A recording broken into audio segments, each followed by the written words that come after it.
नमस्कार, IND special में आप सभी का बहुत स्वागत है। तो एक और राहुल गांधी भारत जोड़ो यात्रा निकाल रहे हैं, तो दूसरी तरफ मध्य प्रदेश में कांग्रेस उप यात्रा निकालने जा रही है। आपको बता दें, कांग्रेस की भारत जोड़ो यात्रा की तर्ज पर ही ये उप यात्रा होगी, जिसकी शुरुआत सीधी से हुई है और इसकी शुरुआत पूर्व नेता प्रतिपक्ष अजय सिंह ने की। साथ ही साथ बड़ा सवाल यह भी खड़ा हो रहा है कि विंध्य ही वो जगह है जहां पर कांग्रेस वर्तमान में उतनी मजबूत नजर नहीं आ रही है। तो क्या विंध्य से शुरुआत करने का कारण यही रहा? बड़ा सवाल यह भी है, मध्य प्रदेश में कांग्रेस जो 17 उपयात्राएं निकालने जा रही है, उसमें न केवल विंध्य बल्कि पूरे मध्य प्रदेश पर कांग्रेस का फोकस है। कांग्रेस का कहना है कि यह जनता से जुड़ने की यात्रा है, यानी कि कोई पॉलिटिकल यात्रा नहीं है। 230 विधानसभा क्षेत्रों से यह यात्रा गुजरेगी, तकरीबन 6000 किलोमीटर का रास्ता भी तय करेगी। लेकिन इस यात्रा पर बीजेपी ने तंज कसा है। भारतीय जनता पार्टी का यह कहना है कि यह कोई भी यात्रा निकाल ले, कांग्रेस कोई भी यात्रा निकाल ले, इससे कुछ होने जाने वाला नहीं है। जनता का आशीर्वाद भारतीय जनता पार्टी के साथ है, ये बात बीजेपी कह रही है। कांग्रेस की उप यात्रा को लेकर आपको सिलसिलेवार सुनवा देते हैं। इस यात्रा का मतलब क्या है, यात्रा के मायने क्या हैं और इस यात्रा पर क्या कुछ कहना है भारतीय जनता पार्टी का, आपको पहले वो सिलसिलेवार सुनवा देते हैं।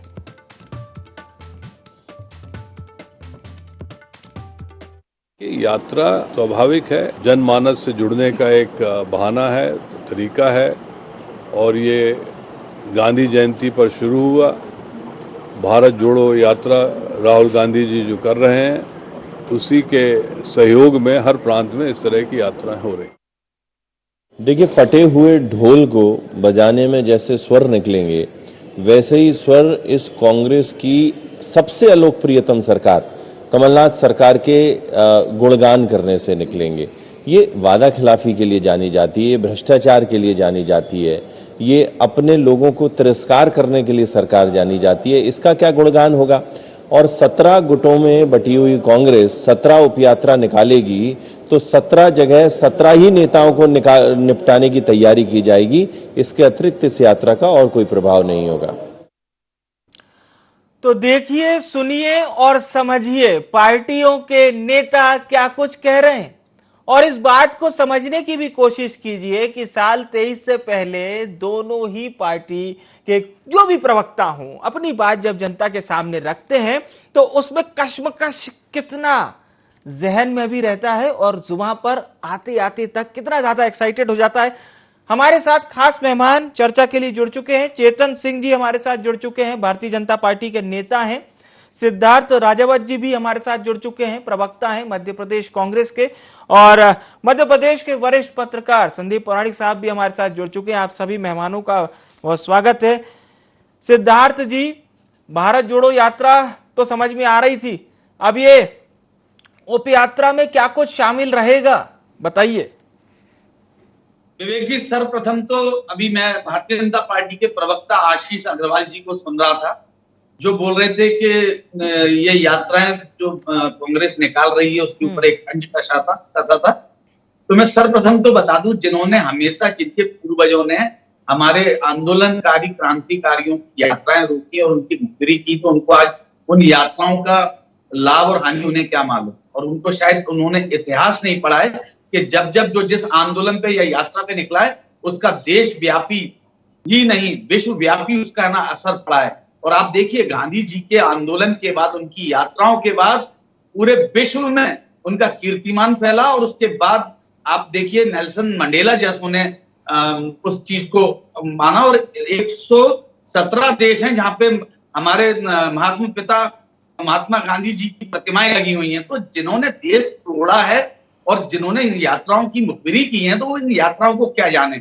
और अब रही बात जो आप आगे की कर रहे हैं, तो मैं आपको बता दूं कि मध्य प्रदेश के अंदर 17 जगह से ये यात्रा एकत्रित होगी। ये उप यात्रा एक जन सैलाब लेके जाएगी। और जिस समय पे 24 से 27 तारीख के बीच में जब राहुल गांधी जी मध्य प्रदेश में बुरहानपुर से एंटर करेंगे, बुरहानपुर से 25 किलोमीटर दूर एक गांव से एंटर करेंगे और एंटर होते हुए जब वो आएंगे तो बड़वा होते हुए वो सीधे सीधे इंदौर आएंगे। इंदौर के बाद महाकाल के दर्शन करके माथा टेकेंगे और उसके बाद राजगढ़ के बगल से वो निकलते हुए सीधे राजस्थान की तरफ जाएंगे और ये यात्रा करीब 27 दिन की रहेगी। जी, मैं चेतन जी से भी जवाब लेता हूं। चेतन जी, जब साल 23 को लेकर भारतीय जनता पार्टी इतना आत्मविश्वास से लबरेज नजर आ रही है, आपको शिवराज जी के चेहरे पर, नरेंद्र मोदी जी के चेहरे पर पूरा विश्वास है, फिर कांग्रेस की यात्रा पर यह तंज कसना, क्या कांग्रेस की यात्रा को बीजेपी भी सीरियसली ले रही है? हालांकि आपके बयानों से तो वो नजर नहीं आता। देखिए, कांग्रेस खुद भी अपनी यात्रा से सीरियस नहीं। जो लोग सीरियस है वो पार्टी छोड़कर एक यात्रा प्रारंभ होती है, वहां से उनके नेताओं का पलायन चालू हो जाता है। दूसरी यात्रा मध्य प्रदेश से प्रारंभ हो रही है, तो जितनी यात्राएं हैं इतने से तो ज्यादा इनके गुट बनते हुए हैं। तो इतने गुटों में बटी हुई कांग्रेस पहले अपने को खुद को जोड़ने का काम कर ले। जिन नेताओं को इस यात्रा में आमंत्रित कर रही है, मैंने अभी सुना है, ऐसा कहीं चल रहा था कि कांग्रेस के माननीय अध्यक्ष जी ने कौन यात्रा में पैदल चल सकता है, कितना चल सकता है, वो अपना वो दे दे, तब उनको हम यात्रा में सम्मिलित करेंगे। तो जिस पार्टी में शुरू से भ्रम बना हो कि लोग चल भी पाएंगे कि नहीं चल पाएंगे, ऐसा नहीं हो कि मध्य प्रदेश में इनकी यात्रा प्रारंभ होने जा रही हो। जिस तरह से भारत जोड़ो यात्रा प्रारंभ है, कांग्रेस के लोग टूट के दूसरे राजनीतिक दलों में जा रहे हैं। तो मध्य प्रदेश में भी कमोबेश स्थिति देखने को नहीं मिले कि इनके पार्टी के जो लीडर हैं, जो कार्यकर्ता है, जिनके दम पर आप यात्रा का आयोजन कर रहे हैं, वे सब भी छोड़ करके भारतीय जनता पार्टी किसी अन्य राजनीतिक दल में चले जाए। दूसरी बात मैं कहना चाहता हूं कि कांग्रेस का विजन क्या है, किस बात को लेकर के आप यात्रा कर रहे हो। जैसा आप क्या जनता के बीच में जनादेश लेकर के जा रहे हैं, संदेश लेके जा रहे हैं। अरे सबको मालूम है कि गुटों में बटी हुई कांग्रेस अपने कांग्रेस के नेताओं को स्थापित करने की एक यात्रा है। आपके युवराज ने निकाली तो वो दिखाने के लिए कम से कम जनपद खुश रहे, इस बात की चिंता तो की आपने। लेकिन मध्य प्रदेश और मध्य प्रदेश की जनता के हितों की अगर आप इतनी चिंता कर लेते तो आज कमोबेश मध्य प्रदेश में जो स्थिति कांग्रेस की बनी है, ये स्थिति नहीं बनती। जब जब पार्टी का नेता अपने स्वार्थों के बारे में चिंतन करेगा, तब तक उस पार्टी का हश्र वैसा होगा जैसा मध्य प्रदेश में सरकार में होने के बाद हुआ था। और जब आप पार्टी परिवार के बारे में सोचेंगे, व्यापक तौर से सोचेंगे, संगठन को सोचेंगे, तो निश्चित रूप से आपका कल्याण होगा। और जैसे आज भारतीय जनता पार्टी, कभी आपकी भी पार्टी हुआ करती थी। चलिए, ये बड़ी अच्छी बात है। ऐसा कमोबेश बहुत ही कम सुनाई देता है कि कोई दूसरी पार्टी के नेता दूसरी पार्टी को इस बात का सुझाव दें।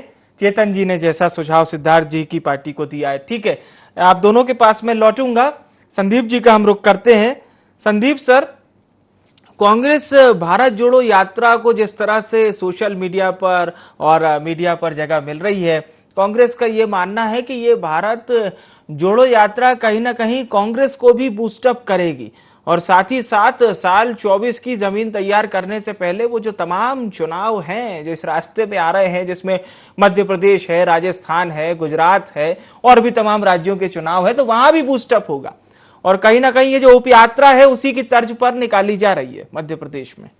जी देखिए विवेक जी, आपको राहुल गांधी की यात्रा को और उप यात्रा को समानांतर तौर पर आप नहीं देखना चाहिए जी। राहुल गांधी देश को जानने निकले हैं, या आप मान के चलिए लोगों से संवाद और संपर्क करने निकले हैं।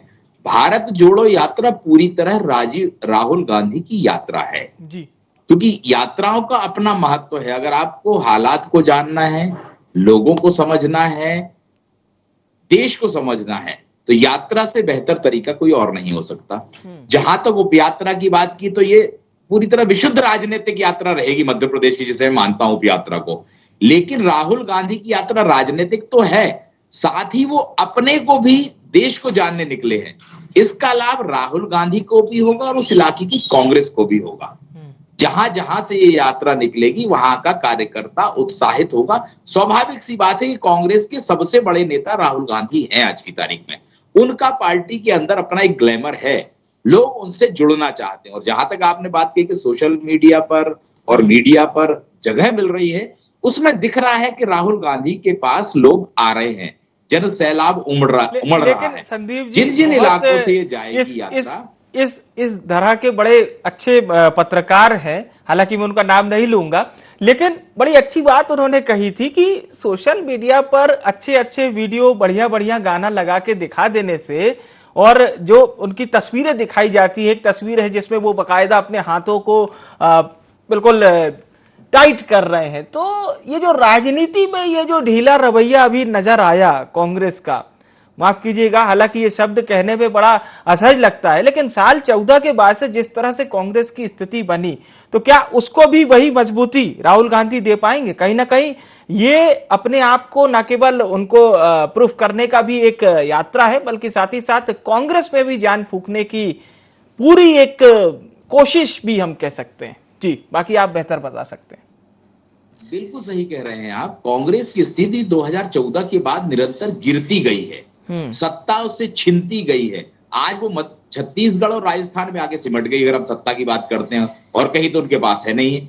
तो आप ऐसे में एक तरीका है बूस्ट करने का, अपने लोगों में उत्साह भरने का।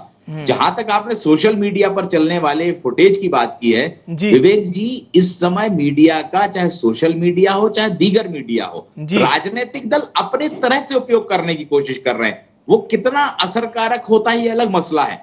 राजनीतिक दल की कोशिश ये होती है कि हमारी बात ज्यादा से ज्यादा लोगों तक पहुंचे, और वही कोशिश चलती है। लेकिन आप ये भी मान के चलिए कि कांग्रेस के लिए ये वाली जो यात्रा है राहुल गांधी की, ये कहीं ना कहीं संजीवनी देने का तो काम करेगी, इसे नहीं नकारा सकता। सत्ता मिलेगी नहीं मिलेगी, वोट कितने मिलेंगे नहीं मिलेंगे, इसको नहीं कह सकते, लेकिन कांग्रेस के अंदर एक नए उत्साह का संचार तो इससे होगा, ऐसे कोई नहीं नकार सकता। बिल्कुल, मतलब कुल मिला के स्थिति सुधरेगी कांग्रेस की।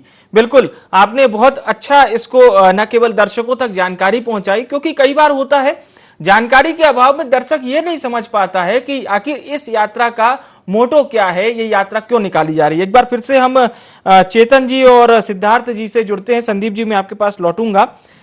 सिद्धार्थ जी, यात्रा को लेकर जो बात संदीप जी ने बताई वो कमोबेश बहुत ही कम सुनने को मिलती है। संदीप जी ने पूरा उसको न केवल क्लेरिफाई किया, बल्कि ये भी बताया कि राहुल गांधी पर कितना बड़ा दांव है, स्वयं को लेकर भी और पार्टी को लेकर भी। यानी खुद को पूरी तरह से उन्होंने झोंक दिया है जनता के सामने कि अब मैं आपके सामने प्रस्तुत हूं, मेरा जो करना है अब आप करेंगे। देखिए विवेक जी, बहुत अच्छी बात है राणा जी ने जो बोला, कई बातों से मैं सब सहमत हूँ। और अभी मेरे भाई चेतन जी और आशीष जी के दोनों के स्वर एक से नजर आ रहे थे कि कांग्रेस के अंदर गुटबाजी है, और ये 17 जगह से जो यात्रा निकल रही है, 17 गुट और ये वाली बात कर रहे थे। तो पहले तो मैं चेतन भाई से बोलना चाहता हूं कि पहले अपना गिरेबान झांकें, अपने गिरेबान में देखें कि नाराज भाजपा, महाराज भाजपा, शिवराज भाजपा और एक बीड़ी भाजपा जो नई है, जो हर मुख्यमंत्री की दौड़ में 500-700 लोग आपके यहाँ लगे हैं। कांग्रेस पार्टी के अंदर आज माननीय पूर्व मुख्यमंत्री और प्रदेश अध्यक्ष कमलनाथ जी के नेतृत्व में सारी गुटबाजियां समाप्त हो गई हैं। एक तरफ हमारे पूर्व मुख्यमंत्री और राज्यसभा सांसद दिग्विजय सिंह जी कंधे से कंधा मिला के राहुल जी के साथ चल रहे हैं, और एक तरफ कमलनाथ जी इस प्रदेश को मजबूत कर रहे हैं। अब वही उसका एक बहुत बड़ा उदाहरण है कि आप निकाय चुनाव में देख लीजिए कि आप 16 से 9 पे आ गए और कांग्रेस ने कहीं ना कहीं गेन किया है। तो जनता इसके साथ है, ये भी आप थोड़ा समझ लीजिएगा।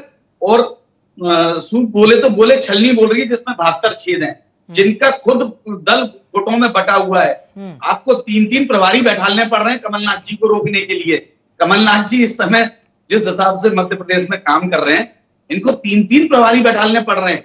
वो आप देखिए इनके अंदर कितना भय, कितना डर बैठ गया है कि कभी दिग्विजय सिंह जी को टारगेट करते हैं, कभी कमलनाथ जी को टारगेट करते हैं। और अभी बोल रहे थे कि ये यात्रा किस बात पे निकाल रहे हैं, अभी चेतन जी बोल रहे थे, तो मैं आपको बता दूं चेतन जी कि ये जो देश तोड़ने की जो योजना चल रही थी, जिस समय पे जवाहरलाल नेहरू जी जेल में थे, तब उन्होंने पूछा गांधी जी से कि मेरे को क्या करना चाहिए। तो उन्होंने कहा जब तुम निकलो तो सर्वप्रथम भारत एक खोज, जो उनकी किताब लिखी है डिस्कवरी ऑफ इंडिया, बोले आप पूरे हिंदुस्तान में घूमो और देखो जाके यहाँ पे कितनी जातियां, कितनी भाषाएं, कितने लोग हैं, कितने प्रांत हैं, विभिन्न प्रकार के। जब आप उनको समझेंगे नहीं तो आप देश के प्रधानमंत्री कैसे बनेंगे? आप इस देश को, सियासत में ज्ञान की विरासत को सौंपना इसी को कहते हैं सिद्धार्थ जी। जो ज्ञान गोपाल कृष्ण गोखले जी ने महात्मा गांधी को दिया था, शायद वही ज्ञान महात्मा गांधी जी ने नेहरू साहब को दिया होगा कि आप भी इस तरह से भारत देखिए।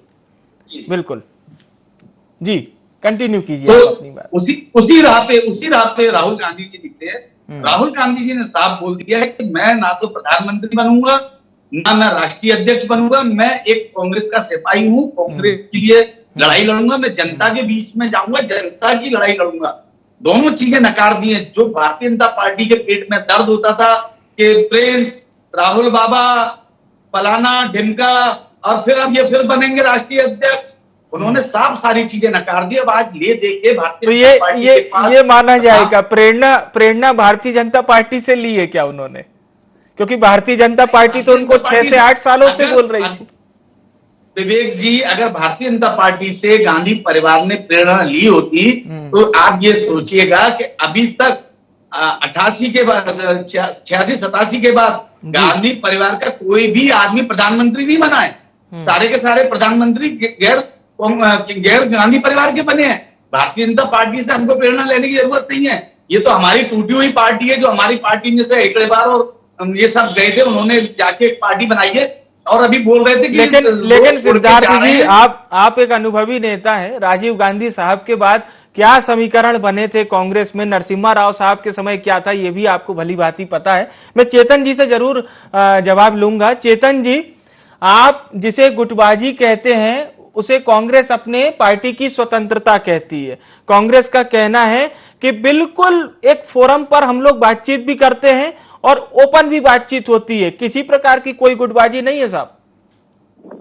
अगर कांग्रेस मानती है तो राष्ट्रीय स्तर पर जिन लोगों ने भी श्रीमती सोनिया जी के खिलाफ या राहुल गांधी जी के खिलाफ जो बातें कही हैं, आज उनको पार्टी से बाहर का रास्ता क्यों दिखाया गया, या फिर उनको इस देश में G23 के नाम से क्यों जाना जाता है? विचारों की तो मत भिन्नता है ना। उन्होंने तो पार्टी में इनकी आलोचना भी नहीं की।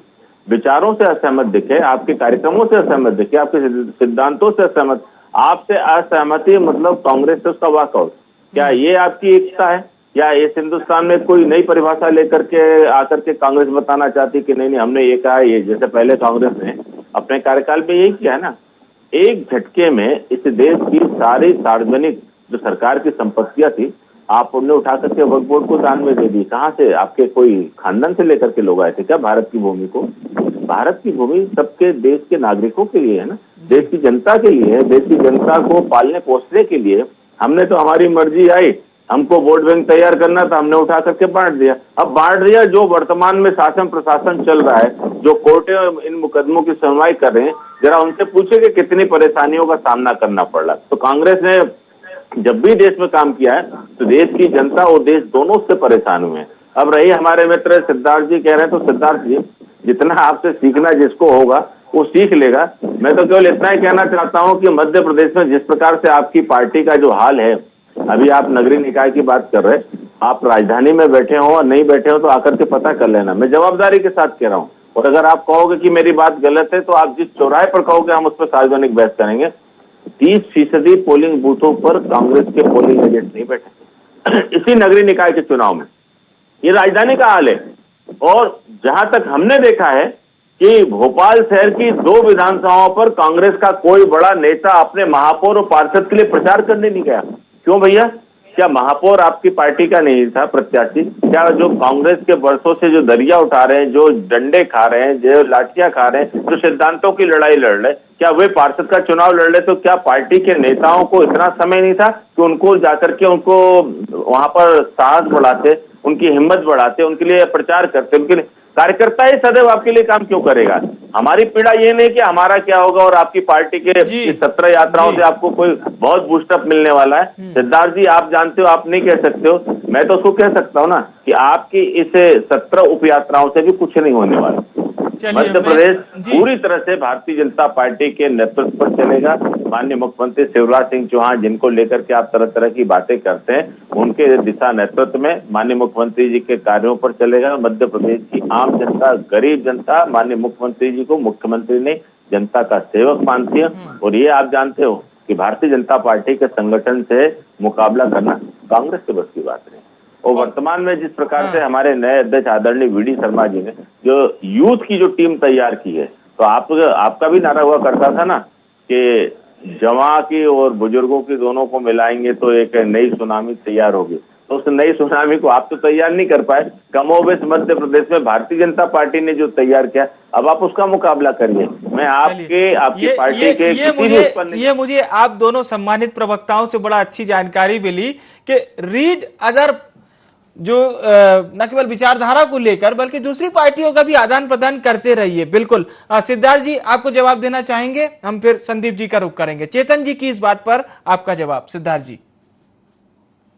देखिए चेतन भाई बहुत अच्छे प्रवक्ता हैं और उनकी बात करने की जो शैली है, हर चीज को तर्क भी करते हैं, तो सम्मानजनक तरीके से करते हैं। मैं उनका बहुत सम्मान करता हूँ। देखिए वो उनकी विचारधारा भारतीय जनता पार्टी की विचारधारा संघ की विचारधारा है और हमारी जो विचारधारा, हमारी कांग्रेस पार्टी नहीं है, कांग्रेस एक संगठन है और हम गांधी विचारधारा के अनुयायी है। उससे मैं बस ये बोलना चाहता हूँ आपके समक्ष कि चेतन भाई आप जो बात बोल रहे थे, तो मैं आपको बता दूं कि कांग्रेस पार्टी के अंदर सर्वप्रथम तो पहली बात तो कोई गुटबाजी नहीं, और गुटबाजी वहां होती है जहाँ पे शेयरों की टेरिटरी होती है, वो अपनी टेरिटरी ढूंढता है। आज भारतीय जनता पार्टी के अंदर आपके यहाँ इतनी टेरिटरी हो गई है, आपके नरोत्तम मिश्रा जी अपना अस्तित्व तलाश रहे हैं मुख्यमंत्री के लिए, ईडी शर्मा जी अपना तलाश रहे हैं, शिवराज सिंह जी खुद अपनी कुर्सी बचाने में लगे हुए हैं और नाराज नरेंद्र सिंह तोमर जी अलग लगे हुए हैं। सिद्धार्थ जी इस बात का तो जवाब दे दीजिए। वो कह रहे हैं कि भारतीय जनता पार्टी के संगठन से लड़ने की ताकत नहीं है कांग्रेस में, इस बात का जवाब दीजिए ना।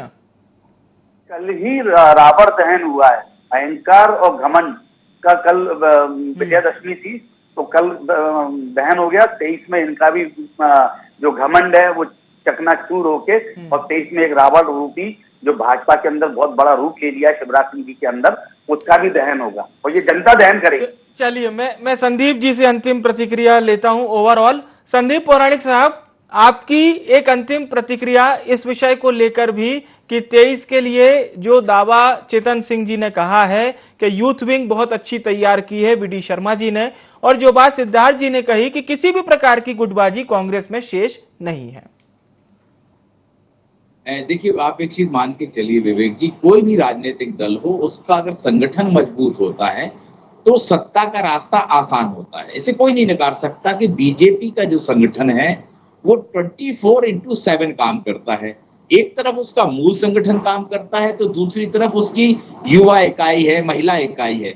जहां तक कांग्रेस की बात कही है तो कांग्रेस में एक बड़ी कमी लंबे अरसे से हम लोग देख रहे हैं। कमलनाथ जी एक अच्छे मैनेजर हैं, एक अच्छे राजनेता हैं, लेकिन जिस तरह की राजनीतिक गतिविधियां प्रदेश में चलनी चाहिए, चाहे वो युवा वर्ग की हो चाहे महिला कांग्रेस की हो, वो नजर नहीं आती। कांग्रेस तो सक्रिय होने की कोशिश कर रही है, लेकिन कोई बताए कि युवा विंग आपकी क्या कर रही है, महिला इकाई आपकी क्या कर रही है, वो सक्रियता नजर नहीं आती। बीजेपी की जब हम बात करते हैं तो वो संगठन समग्र होकर काम करता है, सारी इकाइयां एक साथ काम करती हैं।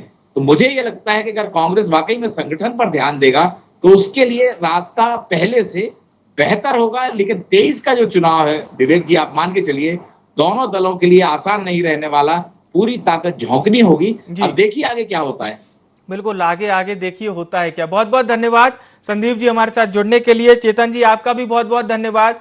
सिद्धार्थ जी आपका भी बहुत बहुत धन्यवाद। तो उप यात्रा पर हम चर्चा कर रहे थे, उप यात्रा किस तरह से कांग्रेस को बूस्ट करेगी, और मध्य प्रदेश में ये जो उप यात्रा निकल रही है क्या ये भारत जोड़ो यात्रा की तर्ज पर ही है।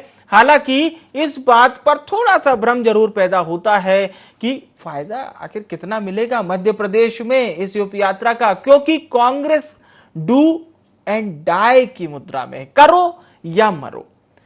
2023 चुनाव कांग्रेस के लिए इससे कम नहीं है। कांग्रेस को न केवल अपने आप को प्रूफ करना है, बल्कि साथ ही साथ जिस प्रकार से वो तख्ता पलट हुआ था उसका भी कहीं ना कहीं बदला लेने की एक मंशा है, या राजनीतिक प्रतिद्वंद्विता के तौर पर कांग्रेस अपने आप को तैयार कर रही है। लेकिन ये तो साल 23 ही बताएगा किसका होगा साल 23। भारतीय जनता पार्टी जो लगातार अपने संगठन पर दावा करती है उसका, या कांग्रेस जिनके नाम पर हमेशा एक्टिव रहती है कमलनाथ जी का। देखना होगा साल 23 आखिर किसका होगा। बहरहाल उप यात्रा कांग्रेस की लगातार जारी है। IND स्पेशल में इतना ही। मुझे यानी विवेक को दीजिए इजाजत। नमस्कार।